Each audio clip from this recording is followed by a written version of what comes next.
A very familiar text that I would like to talk about for a few moments is 2 Corinthians 12. 2 Corinthians chapter 12. Because Paul is struggling with something. We've been talking over the last few weeks from the subject, God, why are you killing me? Because sometimes you feel like God is not on your side. Instead of the great God that you know and love making things better and better, it seems the more you call on him, he seems to be letting them get worse and worse. Such was Paul's situation in 2 Corinthians chapter 12. It's hard to live in the sunshine when your life is full of fog. You know the sun is up there somewhere, you just can't see it because your vision, your sight of vision is very limited and very narrow.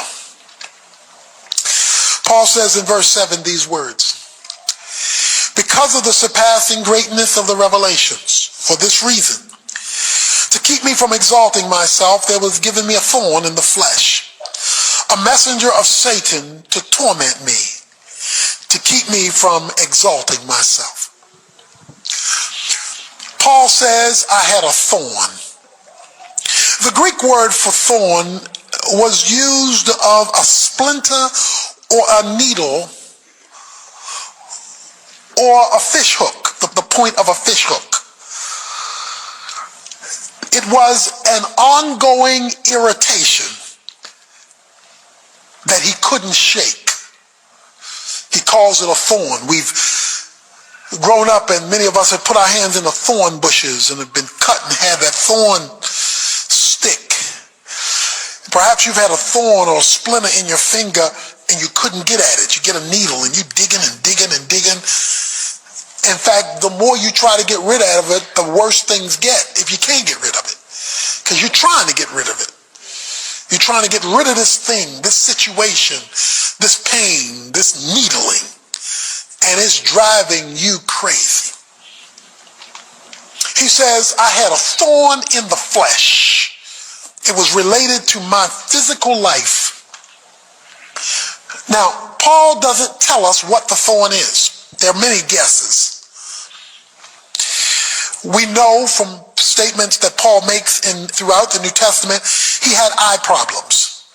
He says in one place, I've written with large letters so that you could read them, so that he had to be able to see to write. He talks about eyes in a number of cases. So yeah, they could have had an eye problem. So it could have been a physical thorn. He talks in another place about many of the burdens that he faced.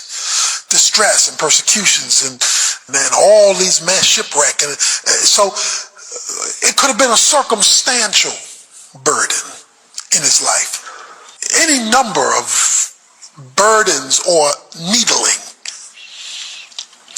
My guess, and it's a guess because he doesn't say, well, maybe he says, it depends on how you interpret it, because he says in this verse, a messenger of Satan. So it could be a person in his life who's driving him crazy. Anybody have a messenger of the devil? The Bible talks about Satan having human messengers, people who are demonically inspired to make our lives miserable. And you can't get rid of them. You know, maybe you work next to them and nobody's getting transferred. Nobody's getting relocated. Nobody's getting fired. And you can't shake it. Maybe you live with them.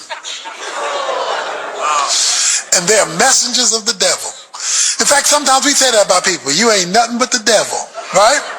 We say that about people. So it could have been a person, but we don't know, because he doesn't say.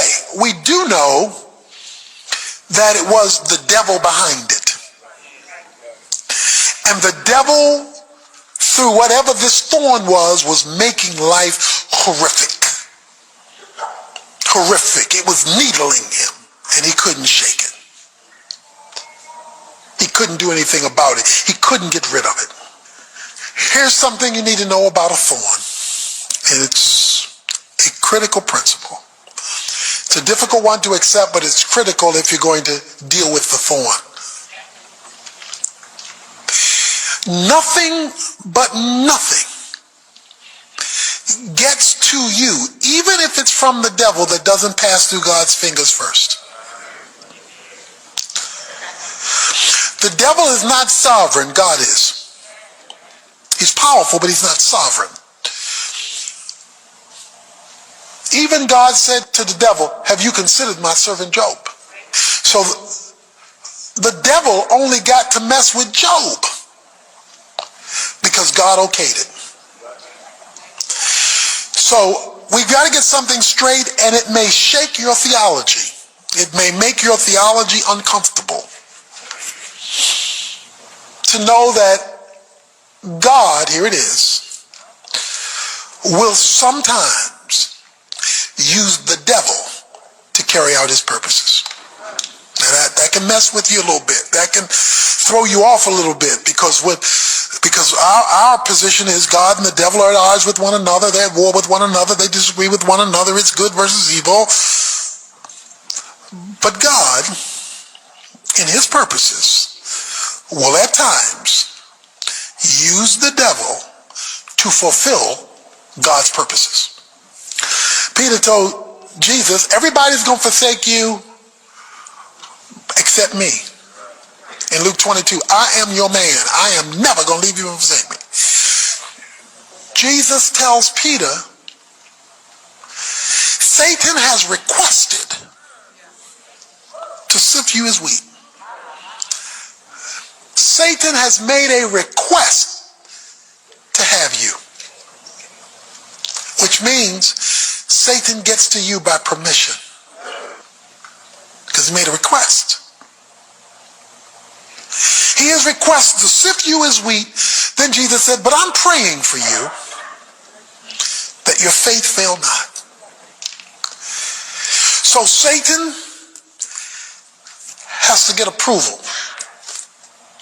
Sometimes, many times, maybe even most of the time, God blocks him, but not all the time.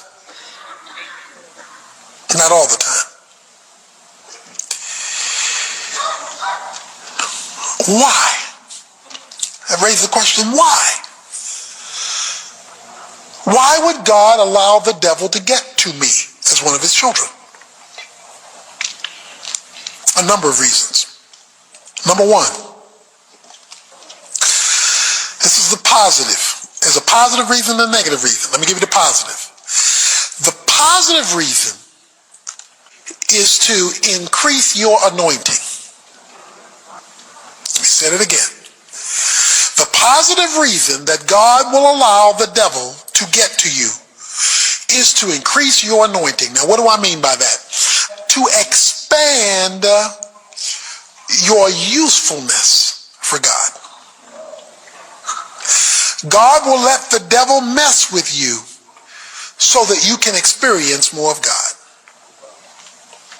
Notice what he says, verse 7, first line, because of the surpassing greatness of the revelations. For this reason, to keep me from exalting myself, there was given me a thorn. Because of all that God had done and was going to do through me, he allowed Satan in. So I have some good news, even though you won't be happy to hear it. For those who have thorns, irritants, that you want to shake and you're trying to shake, but they won't go away. God has something special for you. I've got good news for you. You're feeling bad about it because it's a thorn, it's an irritant. But the good news is, God has something special for you. If you read the first portion of chapter 12, Paul has been escorted into the third heaven to see things no other man has ever seen. He's the only man who has been escorted or translated to heaven who's been allowed to come back to earth to talk about it. He said, I saw things that are unlawful to utter. In other words, I can't even tell you what I saw. It would blow your mind, he says. I can't, I've been held in secret. It would be Paul who would author 13 books in the New Testament, the largest New Testament writer. It would be Paul who would pen the theology of the church, the book of Romans. It would be Paul who would be the master influencer of Christianity for the ages. God gave him a great revelation for a great purpose. So what I want you to do now in your Thorn, if you happen to have one right now that you're dealing with, is I want you to know God has something special going on. The negative side of the thorn. To keep me from exalting myself. There was given me a thorn in the flesh, a messenger of Satan, to torment me. Oh. So this thing is driving me crazy. To torment me. To keep me from exalting myself.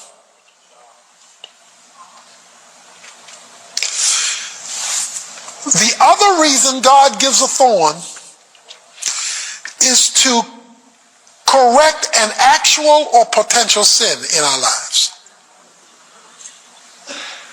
Here was the sin of pride. See, when you've been to the third heaven and you're the only one that's been there, you're the only one on earth who can talk in detail about what heaven is like. There is nobody but you. You are the man. You are the one. It's easy to get the big head if you're the only one. And he's the only one. Nobody can do that but him. That tells us that Paul either had the problem or had the propensity for the problem of pride. So God put something in his life to keep him humble. Something in his life as a reminder that his anointing, his calling, he was never to become boastful about. Something that when he was tempted to exalt himself would pull him right back down. God put a needle to burst the balloon. Because you blow a balloon up, it gets the big head. It gets inflated. God kept this needle in there to torment him, to bring him back down to earth. So that means he had it or had the propensity for it. It's not that he didn't pray about it, verse 8. Concerning this, I implored the Lord 3 times that it might leave me. Lord, get this off of me. Get me away from this person. Get me away from this situation.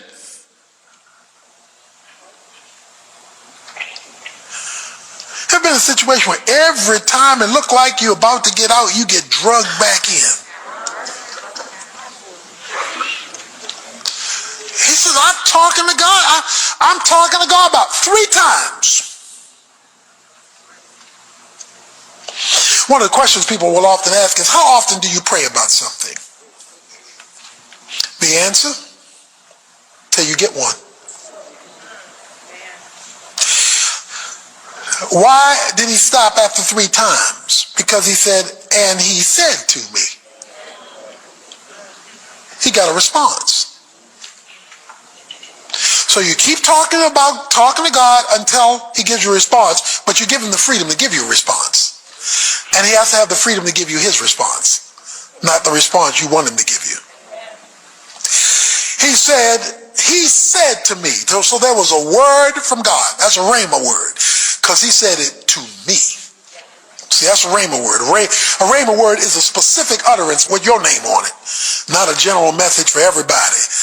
This isn't an envelope with occupant on it. This is an envelope that's been mailed to you.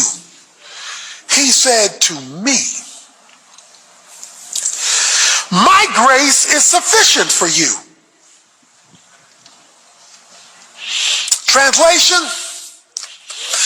I am not going to take away your thorn. But what I am going to do is give you something to handle the thorn that I'm not going to take away. My grace is sufficient. I don't want you to even turn to it now, but if you have not memorized 2 Corinthians 9:8, just make a note and memorize it. That verse will hold you steady when life is tormenting you. And it relates to this phrase, my grace. I have enough grace for you to handle this. His prayer was, get it off me. He said, get it off me. I pray that it might leave me. God's answer was, my grace is sufficient for this needle. But the good news is, it's because of the greater revelation. There's something bigger going on here that you can't see right now. Well, what's this grace going to do? My power is perfected in weakness.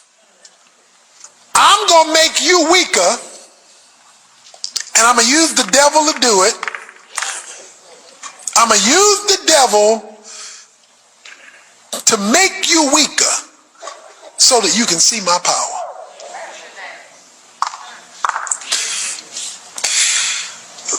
God will never be more real to you than when you have something in your life you cannot fix. You can't fix it. The thorn won't go away. Nothing you try gets rid of it.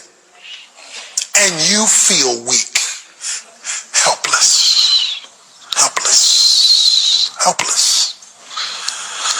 You don't know where to turn. You don't know to whom to turn. You don't know if to turn. You are helpless. He says, my grace is sufficient because with my grace comes the power in the midst of your weakness. Therefore, it must not be your power because he just told you you were weak.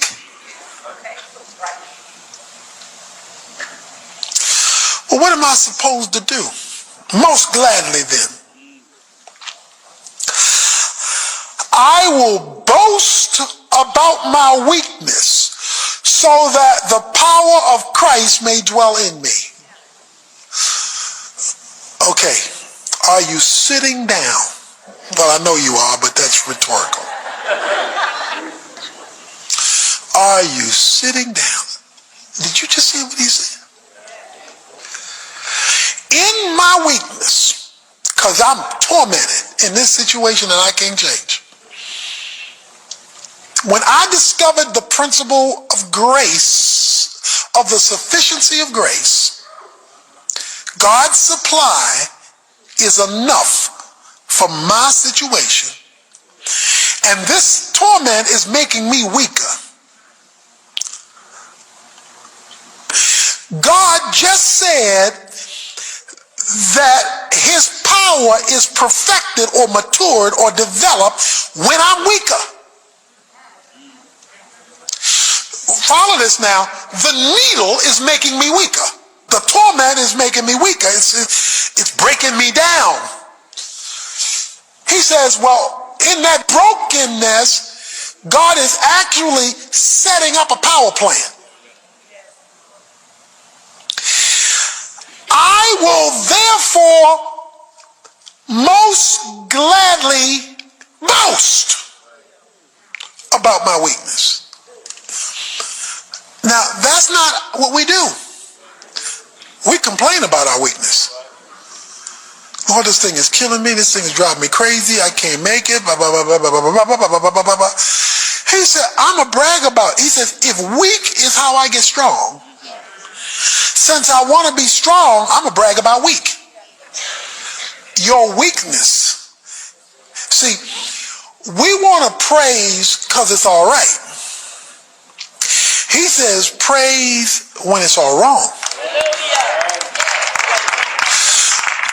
Notice the responsibility. He says, power is perfected in weakness. I would rather boast in my weakness so that the power of Christ may dwell in me. In other words, I have it, I want to experience it. And what's going to make what I have my experience? My boasting. My making a big deal in the midst of my deep anguish. Therefore, I am well content with weaknesses, insults, distresses, persecutions, difficulties, for Christ's sake, because I'm maintaining my Christian position. For when I am weak, then I am strong. That goes against every fiber of our being. That goes against what's natural. That goes against every advice we would give anybody, or that anybody would give us. That's not normal. To boast in my weakness. To say, God, this thorn in my life, I pray that you take it. I want you to take it. He's not condemned for praying that it goes away. I want to be free from this thing. It's killing me. It's killing me. That was his prayer. He wasn't blamed for the prayer, but the answer. Paul, if I take away your thorn, you're going to miss my power. So Paul, which would you choose? Would you be thornless with no power, or have a thorn with great power? And I'm not being mean with the thorn. It's because I got a greater anointing for you, and I got to keep you humble. So the thorn is not trying to be mean, although it does hurt.